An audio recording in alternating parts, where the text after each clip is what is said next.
जय श्री कृष्ण राजेंद्र जी। जय श्री कृष्ण। जय श्री कृष्ण। जय श्री। आज वक्ता के रूप में मुझे आज यहाँ इंट्रोड्यूस किया गया, तो सबसे पहले तो वक्ता की डेफिनेशन आपको बता देता हूं कि वक्ता यानी जिसका बोलने का वक्त आ गया वो वक्ता।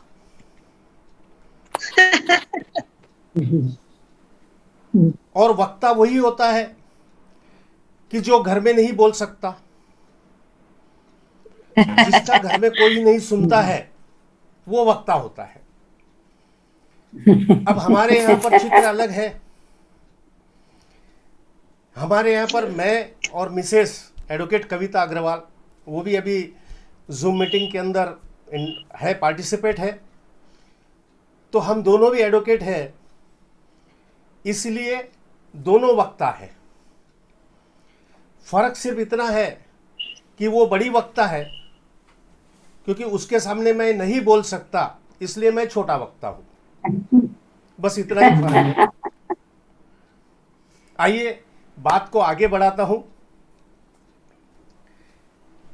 एक सबसे पहले ये चीज क्लियर कर देता हूं कि कल थोड़ा बारिश में भीग गया था, आवाज में थोड़ा रूखापन है, आवाज क्लियर नहीं आ रही है और खांसी है, तो कृपया एडजस्ट कर लिए।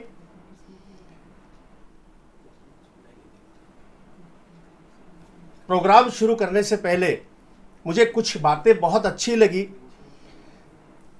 हमारी सूत्र संचालिका महोदय ने जो प्रोग्राम शुरू किया, वो गुरु की जो स्तवन है, जो गुरु का जो पूजन है या गुरु जी को याद करना है, वहाँ से किया है। यह एक बहुत अच्छी बात है और मैं उसके लिए आपको साधुवाद देता हूँ। अच्छा लगा। मेरे बारे में कई बातें की गई। आप सबका प्रेम और आशीर्वाद यूं ही मिलता रहे, यही माता रानी के चरणों में मैं आराधना करता हूं। और एक चीज बताता हूं कि आज का जो प्रोग्राम है, यह प्रोग्राम साइबर क्राइम से रिलेटेड है। साइबर क्राइम के बारे में हम लोगों ने कहीं पढ़ा है, कहीं देखा है, कई बार सुना है, यूट्यूब पर देखा है, टीवी में देखा है, लेकिन मेरा मानना है, मेरा व्यक्तिगत मानना है कि हर व्यक्ति के दिल में, हर व्यक्ति के हृदय में एक शक्ति होती है, एक ताकत होती है, एक अंदर से एक जागृति होती है, एक अंदर से चेतना होती है कि हमें यह पता चल जाता है कि क्या गलत है और क्या सही है। हमें पहले ही पता चल जाता है। हमारा जो दिल है वो पहले से ही हमें सचेत करते रहता है, बार बार अलर्ट करते रहता है कि ये चीज़ गलत होने वाली है, और वह जो संदेश है वो हमारे दिमाग तक पहुंचाते रहता है। अगर वो संदेश हमारे दिमाग तक पहुंच गया तो हम सचेत हो जाते हैं, अलर्ट हो जाते हैं और साइबर क्राइम के झांसे में नहीं आते हैं। लेकिन वह संकेत या वह जो मैसेज है वह दिमाग तक जाने में अगर देर हो गई तो हम साइबर क्राइम के झांसे में आ जाते हैं या किसी भी क्राइम के झांसे में आ जाते हैं, ऐसा मेरा मानना है। अब अगर हम ये कहें कि हनुमान जी के पास भी यह जो है, हम ये कहते हैं कि सुप्त शक्ति है, छुपी हुई शक्ति है। हनुमान जी के पास में भी ऐसी एक शक्ति थी जो सुप्त अवस्था में थी, जो भूल गए थे। उड़ने की शक्ति, समंदर लांघने की शक्ति। और जब जाम्बुवंत जी ने उन्हें उस शक्ति का आगाज कराया, उस शक्ति के बारे में उन्हें परिचय कराया, उस सुप्त शक्ति को फिर से उन्होंने जागृत किया, तब उन्होंने समंदर लांघा और लंका में जाकर सीता जी की खोज की। ये सब आप लोग जानते हो, मुझसे ज्यादा अच्छे भली भांति आप जानते हो। तो आज मेरा ये मानना है कि नांदेड़ जिला माहेश्वरी महिला संगठन और राजस्थानी महिला मंडल नांदेड़, ये दोनों ने, इन दोनों संगठनों ने मुझे आज आपके सबके समकक्ष, आपके सबके सामने जाम्बुवंत के रूप में उपस्थित किया है। जाम्बुअन के रूप में परोसा है, ऐसा मुझे लगता है। खैर, मैं दिखने में जाम्बुअन के जैसा नहीं हूं। बचपन में बहुत सुंदर था, बिल्कुल भगवान कसम, बिल्कुल सच्ची बात बताता हूं मैं, दिखने में बहुत सुंदर था। लेकिन बाद में सरकार ने आधार कार्ड बना दिया और आधार कार्ड के जैसा चेहरा रखना पड़ता है, इसलिए मैंने अपना चेहरा आधार कार्ड के जैसा रख लिया है। आइए, मैं बिल्कुल, आप बिल्कुल टेंशन मत लीजिए, मैं कोई टेक्निकल बात नहीं करूंगा, बिल्कुल हंस खेल कर और बिल्कुल आसान शब्दों में आपके साथ जुड़ने की कोशिश करता हूं, तहे दिल से जुड़ने की कोशिश करता हूं। आपसे पहले निवेदन करता हूं कि किसी भी मेरी बात का कोई बुरा लगे तो आपका भाई समझ के मुझे क्षमा करिए। और प्रोग्राम की ओर बढ़ने से पहले सबसे पहले महेश भगवान के चरणों में प्रणाम निवेदित करता हूं और भगवान महेश के चरणों में सिर्फ इतना ही कहता हूं कि मुस्कुराती जिंदगानी चाहिए, कि मुस्कुराती जिंदगानी चाहिए, शब्द की जागृत कहानी चाहिए और सारी दुनिया अपनी हो जाती है, बस भगवान आपकी मेहरबानी चाहिए। और महेश भगवान की मेहरबानी हम सब पर यूं ही बरसती रहे, यही मनोकामना करता हूं। मां शारदा को प्रणाम करता हूं, मां भारती को प्रणाम करता हूं और आप सबके उपस्थिति को प्रणाम करता हूं। महाराष्ट्र प्रदेश महिला अधिकार उत्थान तथा सशक्तिकरण समिति की संयोजिका दीपाजी बियानी, उन्हें प्रणाम निवेदित करता हूं। नांदेड़ जिला माहेश्वरी मंडल, नांदेड़ जिला माहेश्वरी महिला संगठन, इनके पदाधिकारी आदरणीय गीताजी झंवर, आदरणीय प्रतिभाजी राठी एवं राजस्थानी महिला मंडल नांदेड़ के अध्यक्षा सुनीताजी बाहेती, सचिव शांताजी काबरा, हमारी सूत्र संचालिका किरण जी बलदवा, आप सभी को प्रणाम निवेदित करता हूं। और आप लोगों का सही में एक बहुत अच्छा काम आप करते हो, सामाजिक दायित्व निभाते हो। मैंने अभी आपसे सुना कि गीताजी झंवर, सुनीताजी बाहेती, इनके बारे में बताया कि बहुत अच्छा काम करते हैं, सामाजिक दायित्व तो बहुत अच्छे से निभाते हैं। सुनकर बहुत अच्छा लगा। जब भी हम किसी संगठन से जुड़े होते हैं तो उस संगठन के प्रति एक अपनत्व आ जाता है। जब ये सुनते हैं कि वो संगठन अच्छा काम करती है तो एक अपनत्व आ जाता है, ऐसा लगता है कि ये संगठन मेरी है, इस संगठन से मैं तहे दिल से जुड़ता हूं। और इसी प्रकार आपका कार्य अच्छा है। ये बंद हुआ है क्या बेटा? मैं दिख रहा है? हाँ, बराबर। इसी प्रकार, सॉरी कहीं डिस्टर्बेंस आ गया था। तो इसी प्रकार आप सभी लोगों का काम बहुत अच्छा है। सुनीता जी बाहेती के बारे में मैं कहूँ तो शब्द अपूरे हैं, शब्द कम है। मैं सच में कहता हूँ कि बहुत कर्मठ है, काम के प्रति बहुत ज़्यादा उनमें जागरूकता है। कई बार उन्होंने मुझे कॉल किया, व्हाट्सएप कॉल है, फेसबुक पे फ़ोन कॉल है, मैसेजेस किए। तो सच में आपको नमन, आपके कार्य को नमन। और मैं आप सबसे गुजारिश करता हूं कि एक बार आप सबके लिए, मैंने नांदेड़ जिला माहेश्वरी महिला संगठन के लिए, राजस्थानी महिला मंडल नांदेड़ के लिए एक बार जोरदार तालियां हो जानी चाहिए। सच में जोरदार तालियां, कोई भी ना, किसी के भी हाथ ना रुके, जोरदार तालियां होनी चाहिए।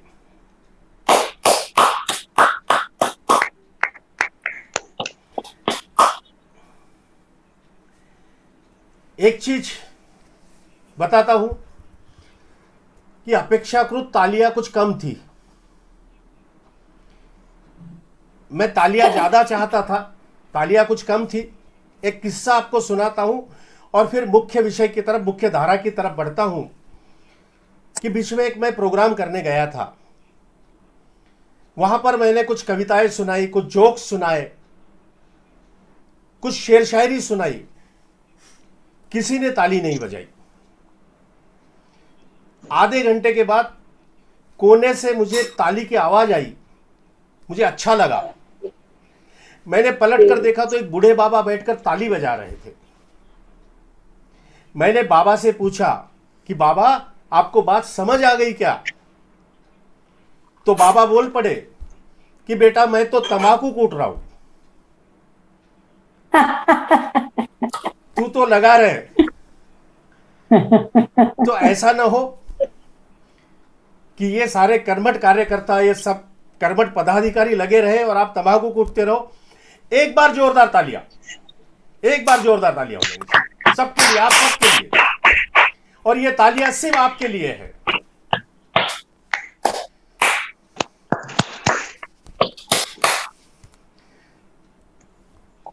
आइए, अच्छा लगा, आगे बढ़ता हूं। अंजलि राठी, यह मेरी क्लासमेट है और अंजलि से कई बार सामाजिक कार्यों के बारे में, सामाजिक दायित्व के बारे में, सामाजिक जिम्मेदारियों के बारे में बात होती रहती थी। वो भी कई सामाजिक संगठनों से जुड़ी है, मैं भी कई सामाजिक संगठनों से जुड़ा हूं। तो आपस में कई विचारों का आदान प्रदान होता था। और जब मैं सुनता था कि माहेश्वरी समाज, मैं ऐसा नहीं कहता हूं कि नांदेड़ माहेश्वरी समाज या नांदेड़ माहेश्वरी महिला संगठन की बात नहीं कर रहा हूं, मैं समस्त नारी शक्ति की बात कर रहा हूं। पूरे विश्व में जितनी भी हमारी राजस्थानी महिला संगठन है, राजस्थानी महिला समाज है, माहेश्वरी महिला समाज है, ये सभी के सभी सामाजिक कार्यों में तत्पर रहते हैं। यह सुनकर बहुत अच्छा लगता है। और तब इनके लिए सिर्फ 4 लाइनें निकलती है कि मंजिलें उन्हीं को मिलती है जिनके सपनों में जान होती है, कि मंजिलें उन्हीं को मिलती है जिनके सपनों में जान होती है। पंखों से कुछ नहीं होता, हौसलों से उड़ान होती है। तो आप लोग तो वो है कि जो हौसलों से उड़ान भरते हैं। आप सभी को साधुवाद।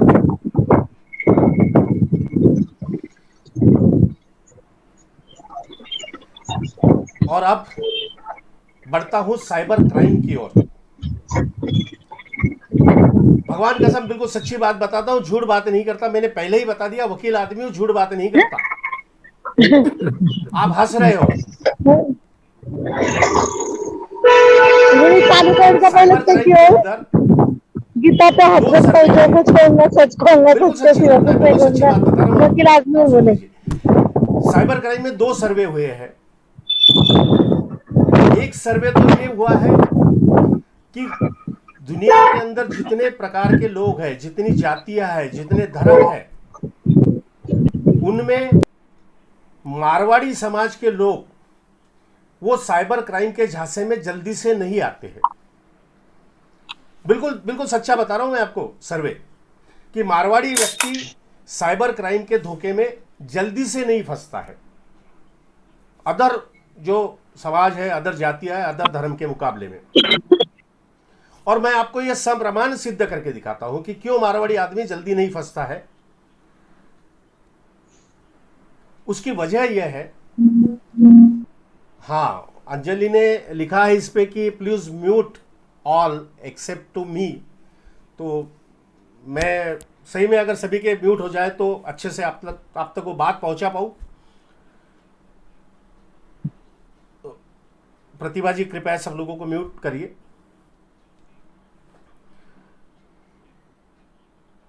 तो मैं उस विषय पर था कि मारवाड़ी व्यक्ति आसानी से साइबर क्राइम के धोखे में नहीं आता है। इसकी वजह यह है कि मारवाड़ी व्यक्ति के दिल में, मारवाड़ी व्यक्ति के हृदय में पहले से एक सिक्स सेंस रहता है। पहले से अंदर से एक शक्ति होती है, पहले से एक अंदर जागृति होती है, एक चेतना होती है, जिस वजह से वह साइबर क्राइम के धोखे में आसानी से नहीं आता है। मैं उदाहरण देता हूं आपको। कि अगर एक मारवाड़ी दुकानदार है, वह अपना दुकान छोड़कर अगर कुछ समय के लिए कहीं जाता है तो नौकर से कहेगा कि दुकान का ख्याल रखना, नौकर को कहेगा कि दुकान की पूरी ख्याल रखना, गिराहकों का ख्याल रखना, कस्टमर का ख्याल रखना, और सामने वाले दुकानदार के पास जाकर कहेगा कि नौकर का ख्याल रखना। जब वहां से वो लौट कर आता है, जब कहीं गया है और वहां से वो जब लौट कर आएगा तो पहले नौकर से सारी जानकारी लेगा कि दुकान में क्या क्या हुआ, गिराहक कितना हुआ, कौन कौन आया था, और फिर सामने वाले दुकानदार के पास जाकर नौकर की जानकारी लेगा कि इसने कुछ गड़बड़ तो नहीं की। तो इसका मतलब यह है कि मारवाड़ी आदमी आसानी से इन चक्करों में नहीं पड़ता है। यह सच्चाई है। यह तो हो गया एक सर्वे। अब दूसरा सर्वे मैं आपको बताता हूं कि दूसरा सर्वे यह है कि महिलाओं के मुकाबले में पुरुष साइबर क्राइम के धोखे में जल्दी से आ जाते हैं। महिलाएं साइबर क्राइम के चक्कर में कम फंसती है। बिल्कुल सच्ची घटना बता रहा हूं मैं आपको, भगवान कसम बिल्कुल सच्ची घटना बता रहा हूं, सच्ची बातें बता रहा हूं बिल्कुल आपको। इसकी वजह है, मैं जो भी बात करूंगा सब प्रमाण करूंगा, पूरे प्रमाण के साथ आपको प्रूव करके दे दूंगा। इसकी वजह है क्योंकि मैंने जैसा बताया कि मारवाड़ी आदमी में वो एक शक्ति होती है, तो वह जो शक्ति है अंदर से सही या गलत पहचानने की, वह शक्ति लेडीज में कुछ ज्यादा ही दी जाती है। भगवान ने वो शक्ति जरा ज्यादा डाउनलोड करके दी है उनको, महिलाओं को। क्या आप जल्दी से समझ जाते हो कि क्या गलत है क्या सही है। और उसके कंपैरिजन में पुरुष बेचारे सादे सीधे रहते हैं, भोले रहते हैं।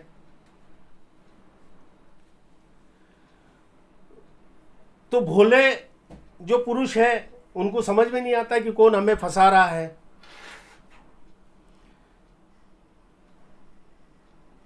नहीं, बिल्कुल सही बात बता रहा हूं आपको। अब अगर मान लो, मैं आपको प्रमाण के साथ बताता हूं, अगर एखादा कोई पुरुष किसी महिला को अगर एड्रेस पूछता है, चिट्ठी पर लिख कर लाया और उसने किसी महिला को एड्रेस पूछा, बोले ये कहां जाना है, तो महिला क्या करेंगी, उसको हाथ से इशारा कर देंगे कि चला उधर चला जा, और कोई हेल्प नहीं करेगी। लेकिन अगर मान लो इसको उल्टा कर लो, कोई महिला अगर किसी पुरुष को अगर एड्रेस पूछती है तो बेचारा इतना सीधा साधा होता है कि उसको उस एड्रेस तक छोड़कर आएगा। बिल्कुल सच्चा बता रहा हूं मैं आपको। तो इस प्रकार से नारी शक्ति, आप जो हो, मैं बता रहा था कि नारी शक्ति बहुत बड़ी शक्ति है। नारी शक्ति, आप सभी नारी शक्ति को प्रणाम करता हूं। समस्त पुरुष जाति की ओर से आपको प्रणाम करता हूं, क्योंकि आपको भी पता है कि हमारे पुराणों में भी लिखा है कि दुनिया की सब जितनी भी ताकतें हैं, जितनी शक्ति है, वो सारी नारियों को भगवान ने दी है। हमें पैसा चाहिए तो लक्ष्मी जी के पास जाना है, दिमाग बुद्धि चाहिए, स्मरण शक्ति चाहिए, मेमोरी चाहिए तो सरस्वती जी के पास जाना है, और शक्ति चाहिए, ताकत चाहिए तो दुर्गा जी के पास जाना है। पुरुष के पास कुछ नहीं रखा है।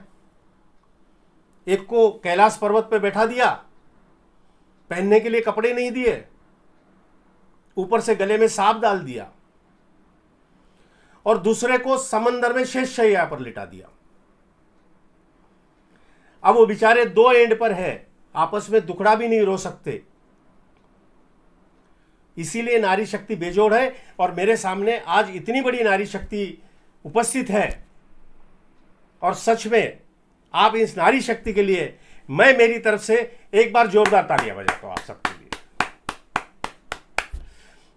चलिए बात को आगे बढ़ाता हूं, साइबर क्राइम की ओर आता हूं।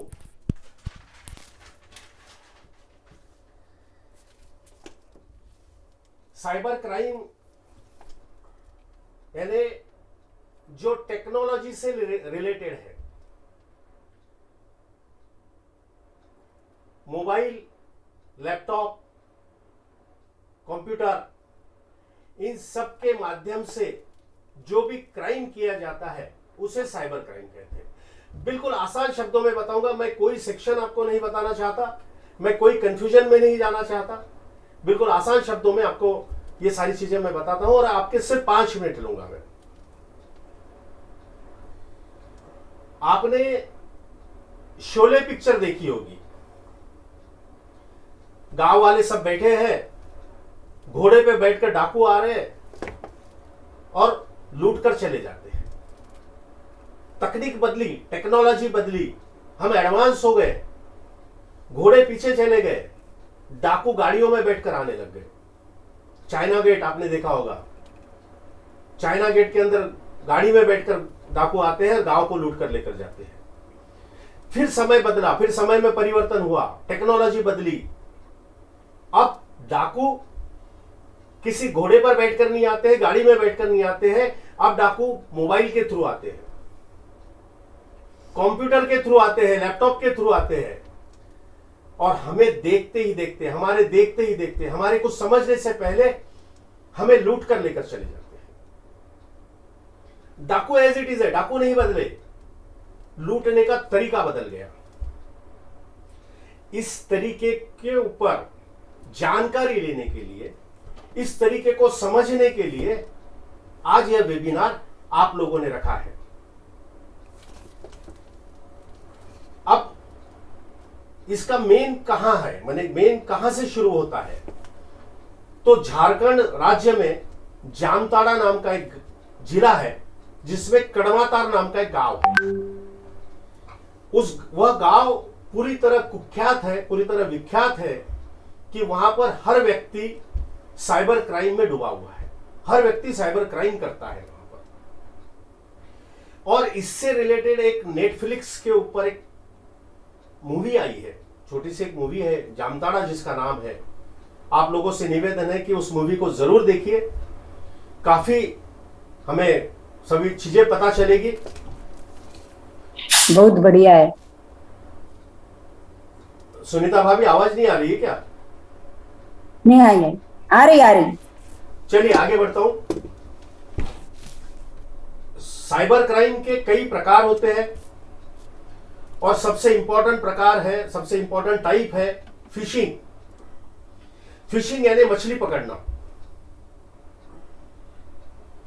जैसे एक व्यक्ति किसी पॉन्ड के किनारे, किसी समंदर के किनारे, किसी नदी के किनारे जाकर मछली पकड़ता है, तो साइबर क्राइम वाला भी बिल्कुल वैसे ही करता है, वो मछली को पकड़ते रहता है। उसी प्रकार वो मछलियों को अपने जाल में फंसाता है और पैसा लूट लेता है। एक टाइप होता है हैकिंग, जो हमारा डेटा है वो हैक कर लिया जाता है। इसके अलावा आइडेंटिटी थेफ्ट करना, ईमेल स्पूफिंग, डेटा थेफ्ट करना, साइबर टेररिज्म भी इसी के अंदर आता है। और आजकल आपने देखा है कि फेसबुक और ईमेल के थ्रू कई मेल आते हैं जिसके अंदर बताया जाता है कि आपको लॉटरी लगी है। तो इस प्रकार के कई टाइप्स हैं जिस प्रकार से हमें लूटा जाता है या लूटने की कोशिश की जाती है। अब मैं उसको यह बताता हूं कि कितना, कौन से परसेंटेज वाइज कौन सा क्राइम अधिकतर होता है। जैसा ओटीपी या एटीएम का पिन या स्कैन करना, इस माध्यम से करीबन 25% साइबर क्राइम किया जाता है। OLX के थ्रू करीबन 15% साइबर क्राइम पूरे इंडिया में होता है। वेबसाइट के थ्रू करीबन 15% होता है। फेसबुक के थ्रू करीबन 10% होता है। एनीडेस्क के थ्रू 10% होता है और ई सिम के थ्रू 25%। अभी ई सिम जो है वो मैं आपको बताऊंगा, वो सबसे इंपॉर्टेंट चीज है। आपको निवेदन है कि उसको गौर से सुनिए कि ई सिम क्या है और उसके तहत कैसे फ्रॉड किए जा रहे हैं। तो मैं एक एक चीज को आपको डिस्क्राइब करता हूं कि सबसे पहले फोन पे। या गूगल पे, हम फोन पे या गूगल पे यूज करते हैं, तो फोन पे में हैकर जो है वो हमें कॉल करता है और कहता है कि आपको कैशबैक मिला है, रिवार्ड मिला है। अमाउंट भी वो इस प्रकार से बताएगा कि जिसके हम उसके ऊपर रिलाय कर लेते हैं। 1990 रुपए, 4510 रुपए, 2360 रुपए, इस प्रकार के अमाउंट वो बताएगा और आपको अपने झांसे में ले लेगा। जब आप फोन पे ओपन करते हो तो वो आपको उसको रिडीम करने के लिए कहेगा और जैसे आप उसे रिडीम करते हैं तो वो आपको इंस्ट्रक्शन देता जाएगा और आपको पे करने के लिए कहेगा। और जैसे आप पे करोगे, आपके फोन पे में या आपके गूगल पे में जो अकाउंट जो पैसा है, जो अकाउंट में जो अमाउंट है, वो सारा का सारा पैसा निकल जाएगा। तो ये सबसे पहला हमें झांसा देने का या हमें लूट देने का एक तरीका है। तो आपसे निवेदन है कि फोन पे, गूगल पे आप जब भी यूज करिए तो कभी भी फोन पे या गूगल पे कंपनी आपको फोन करके कैश बैक के लिए कभी नहीं कहती है। आपके पास अगर कोई किसी का फोन आता है कि भाई वो कैशबैक मिला है, आपको रिडीम करना है, तो आप स्ट्रेट वे उसे कह दीजिए कि हमें नहीं चाहिए, फ्री में कुछ नहीं चाहिए, और मैं आपको गारंटी देता हूं कि आपका पैसा कहीं नहीं जाएगा, सेफ रहेगा। सेकंड है कस्टम फ्रॉड। ये एक बड़ा अभी आजकल बहुत ज्यादा तेजी से बढ़ रहा है। आपको फेसबुक के ऊपर या ईमेल पे कोई मेल आता है, उसमें कहा जाता है कि आपको लॉटरी लगी है और वह लॉटरी लगी है या कोई बहुत बड़ी महंगी चीज आपको मिलने वाली है और उसके लिए आपको कस्टम क्लियरेंस करना है। और कस्टम क्लियरेंस करने के लिए आपको सो कॉल्ड जो भी अमाउंट है वो आपको पे करना है, ऐसा उसमें कहा जाता है और हमें फंसा लिया जाता है। तो किसी भी प्रकार की लॉटरी, कोई भी, मैं तो ये कहता हूं कि कोई भी इस दुनिया में फ्री में बांटने के लिए कोई नहीं बैठा है।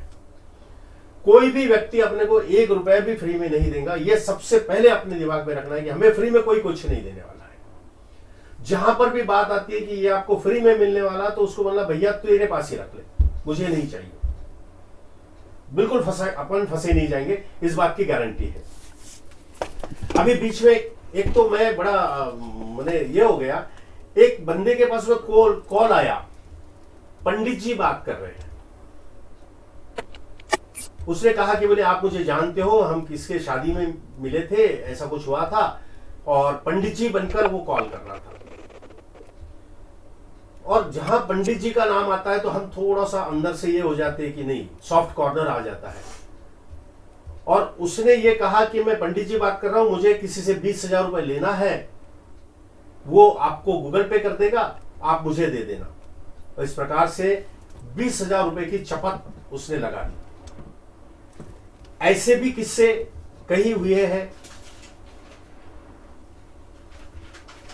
एक होता है एनीडेस्क। एनीडेस्क के अंदर भी आपने शायद सुना होगा, जो कंप्यूटर ऑपरेट करते हैं आप में से जो भी लोग, उनको पता है एनीडेस्क। हमारा जो स्क्रीन है, हमारा जो कंप्यूटर का स्क्रीन है, हमारे मोबाइल का स्क्रीन है, वह सारा का सारा एनीडेस्क के थ्रू हम सामने वाले के साथ शेयर कर लेते हैं। और वो जैसे ही हम शेयर करते हैं वैसा ही सामने वाला हमारे से सारी जो इंफॉर्मेशन है वो डेटा ले लेता है और हमारे बैंक में गड़बड़ी करके, झाला करके, हमें धोखा देकर वो सारा पैसा निकाल लेता है। तो एनीडेस्क किसी के साथ शेयर नहीं करना है। अगर हमारा करीबी कोई है तो ही आप एनीडेस्क शेयर करिए, क्योंकि वो आपको कहेगा कि आप प्ले स्टोर में जाइए और एनीडेस्क का ऑप्शन यूज करिए, तो नहीं करना है। इस चीज का आपको विशेष ध्यान रखना है। अकाउंट काफी आसानी से हैक कर लेते हैं हैकर। टेक्नोलॉजी काफी बढ़ गई है। मैंने आपको पहले भी बताया कि हमारी टेक्नोलॉजी एडवांस होते जा रही है, हम एडवांस होते जा रहे हैं, लेकिन इसके साथ साथ जो धोखाधड़ी करने वाले हैं, जो चोर हैं, वो भी एडवांस होते जा रहे हैं, उनकी भी टेक्नोलॉजी एडवांस होते जा रही है। तो कंप्लीट पूरा आपका अकाउंट हैक कर लिया जाएगा। OLX पे हमें बेवकूफ बनाया जाता है। किसी चीज की अगर हम डालते हैं कि भाई इस चीज हमें बेचना है, तो सामने वाला उसे खरीदने के लिए तैयार रहेगा या बेचने की ऐड डालेगा और हमें बेवकूफ बनाएगा। तो OLX पे जब तक वो हमारे माने हम इसे कॉन्फिडेंट नहीं हो जाए कि ये सही है, तब तक उस पर मत जाइए। और अभी और एक चीज बहुत ज्यादा बड़ी है जिसे सेक्सटोरिज्म कहा जाता है, सेक्सटॉर्शन कहा जाता है।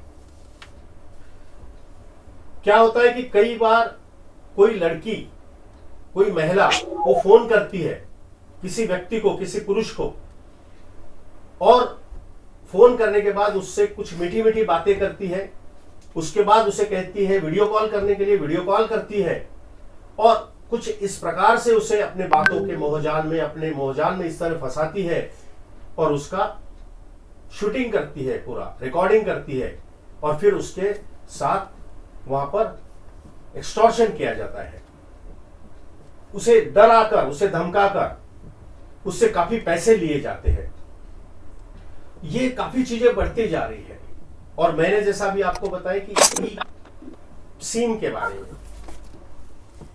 तो ई सिम ये चीज है कि दो कंपनियां, वोडाफोन और एयरटेल, ये दोनों कंपनियां जो है वो फिजिकल सिम प्रोवाइड करती है।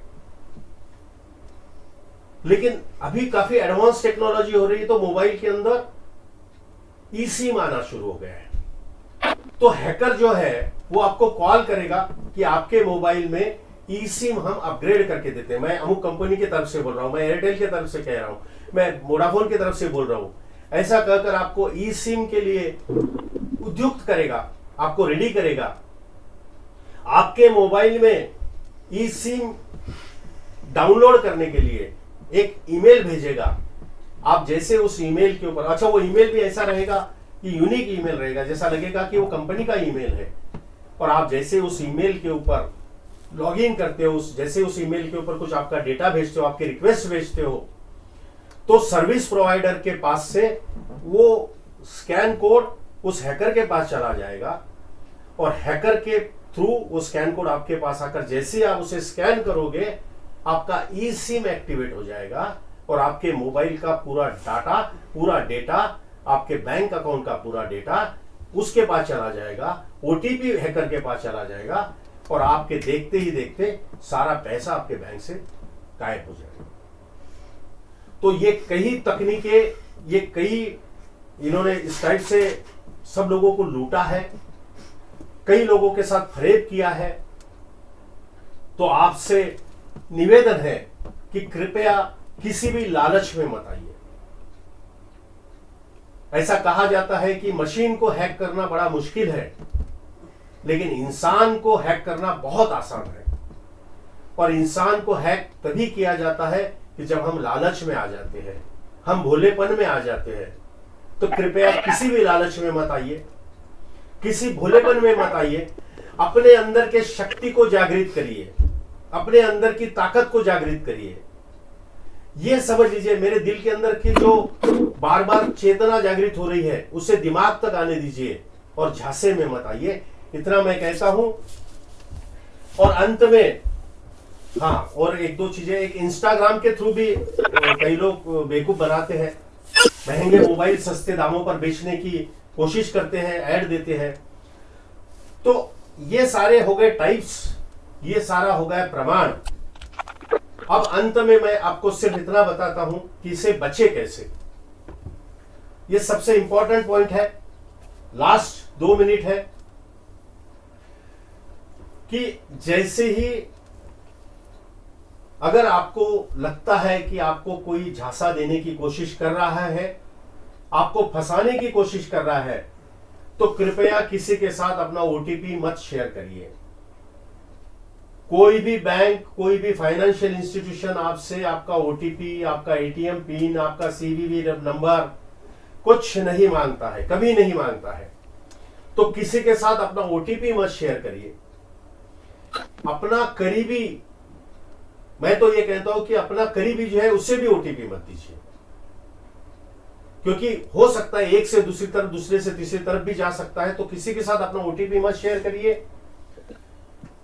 फेसबुक के लिए मैं कहूंगा कि कोई भी अननोन पर्सन, अब आपकी मेरी तो पहचान हो चुकी है, लेकिन अगर कोई भी अननोन पर्सन है तो उसके साथ फेसबुक पर फ्रेंडशिप एक्सेप्ट मत करिए।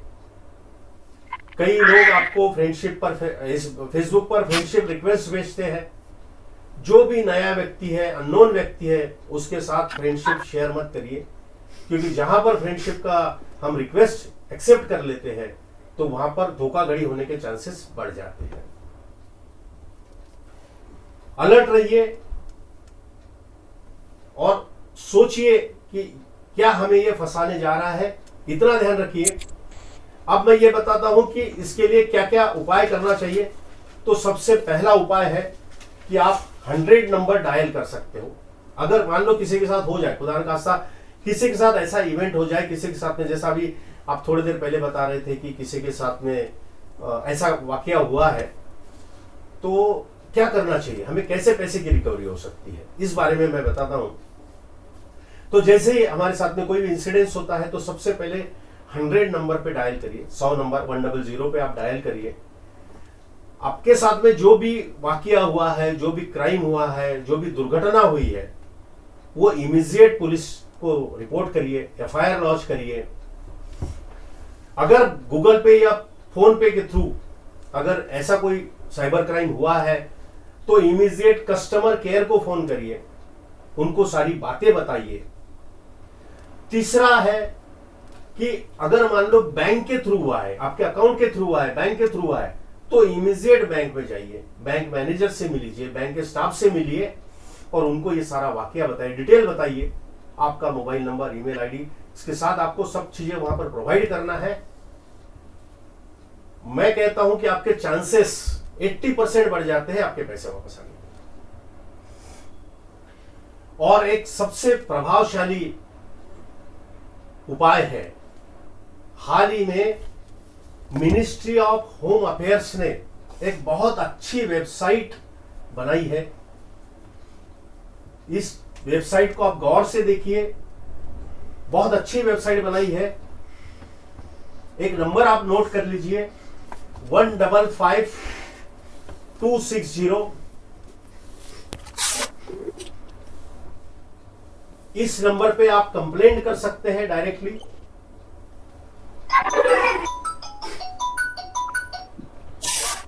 इस नंबर पे आप डायरेक्टली कंप्लेंट कर सकते हो। और मैं यहां पर अभी स्क्रीन पर आपको एक वेबसाइट का होम पेज बताऊंगा, आप उस होम पेज पे देखिए। यह सबसे इंपॉर्टेंट चीज है आपको बचने के लिए, आपके पैसे बचाने के लिए। जो भी हमारे साथ फ्रॉड हुआ है उस फ्रॉड को सेव करने के लिए सबसे आसान तरीका मैं अभी आपको होम स्क्रीन पे वो होम पेज निकाल कर बताता हूं।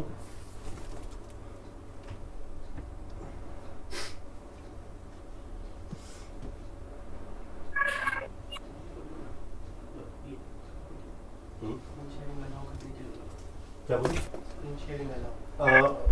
सुनीता जी, उनको बताइए स्क्रीन शेयर अलाउ करिए। हाँ, एक मिनट। हाँ, स्क्रीन ज्योति, शेयर अलाउ करने के लिए बोलिए। हाँ हाँ, ज्योति बहेती। हाँ हाँ हाँ, स्क्रीन शेयर अलाउ करने के लिए बोलिए उनको। हाँ हाँ, हाँ, एक मिनट।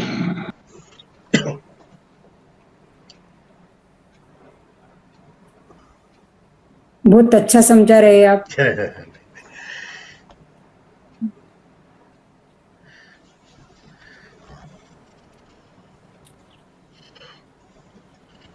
हुआ ज्योति?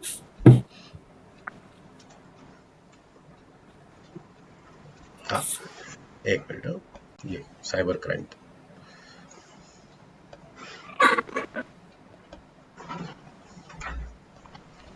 ये है ना, ये देखिए, ये है national cyber crime reporting portal. आप आपके गूगल पे आपके ड्राफ्ट में कहीं सेव करके रखिए। मिनिस्ट्री ऑफ होम अफेयर्स का है, मोदी जी, अमित शाह जी, इनकी एक बहुत बड़ी देन है हम सब लोगों को। Ministry of national cyber crime reporting portal. इस पोर्टल पे आप जब जाते हो तो यहां पर आता है फाइल अ कंप्लेंट। जैसे आप फाइल अ कंप्लेंट करते हो तो यहां पर एक डिस्क्लेमर फॉर्म आता है। डिस्क्लेमर फॉर्म पे आप जब एक्सेप्ट करते हो तो आपको एक पूरा का पूरा पेज ओपन होता है जिसके अंदर टाइप्स ऑफ क्राइम्स लिखे हैं कि कौन से टाइप के क्राइम में आपके साथ में धोखाधड़ी हुई है। आपको वो मेंशन करना है। आप पूरा जब वो पढ़ोगे तो आपको ख्याल में आ जाएगा कि आपको किस टाइप के साइबर क्राइम में आपको फंसाया गया है। सबसे इंपॉर्टेंट है कि ये पोर्टल सिर्फ और सिर्फ साइबर क्राइम से रिलेटेड है, किसी भी प्रकार के अन्य ऑफेंस से रिलेटेड नहीं है। मान लो किसी के यहाँ चोरी होती है, कोई छीना चपटी होती है, कोई हर्ट होता है, किसी भी प्रकार की और कोई किसी भी प्रकार का जो क्राइम है, किसी प्रकार का ऑफेंस है, उससे रिलेटेड ये पोर्टल नहीं है। सिर्फ और सिर्फ साइबर क्राइम से रिलेटेड ही कंप्लेंट आपको इस पोर्टल पे दर्ज कराना है।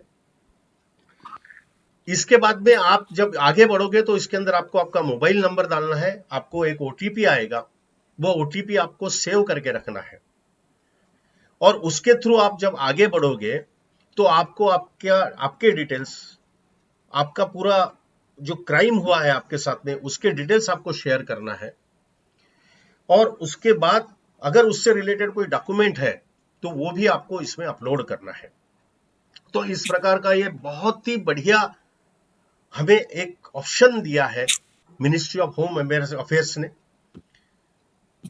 थैंक्स मोदी जी, मैं तो ये कहता हूं कि बहुत अच्छा अवेयरनेस उन्होंने लाया है और इसके वजह से साइबर क्राइम में जो काफी रिस्ट्रिक्शन हुआ है ये काफी अच्छा हुआ है। अभी हाल ही में पता चला है कि दिल्ली में करीबन 100 मामलों के अंदर से 78% मामले इमीडिएट सुलझाए गए। इसके अंदर और एक चीज है, इस पोर्टल की खासियत यह है कि आपके साथ में अगर कोई क्राइम होता है तो आप इमीडिएट उसके साथ में अगर रिपोर्टिंग कर देते हो तो आपके अकाउंट से निकला हुआ पैसा हैकर के अकाउंट तक जाने तक कुछ समय लगता है।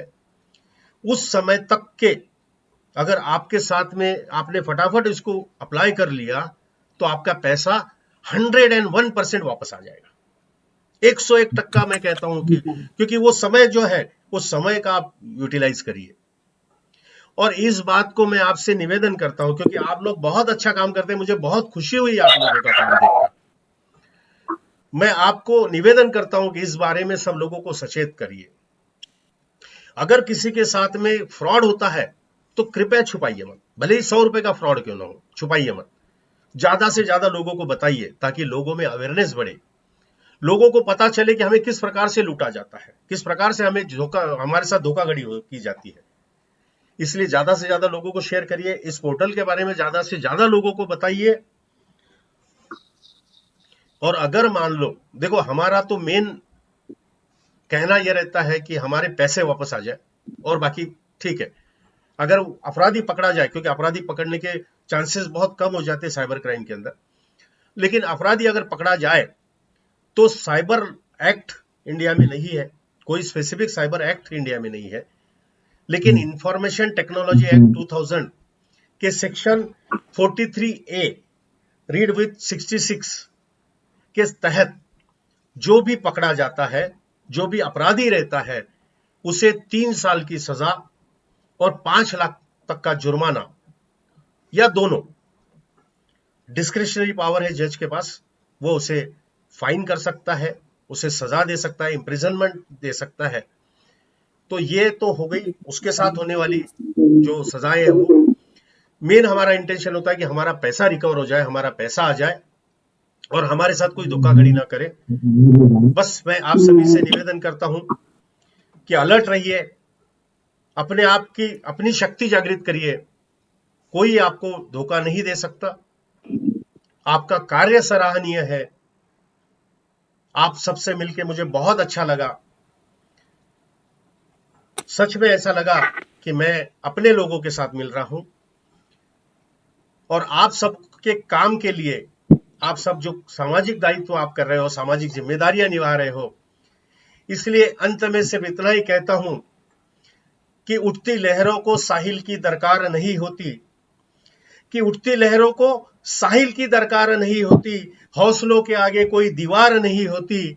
और जलते हुए चिराग ने आंधियों से कहा कि हिम्मत है तो बुझा के दिखा, कि जलते हुए चिराग ने आंधियों से कहा कि हिम्मत है तो बुझा के दिखा, जलने के लिए मुझे कोनों की दरकार नहीं।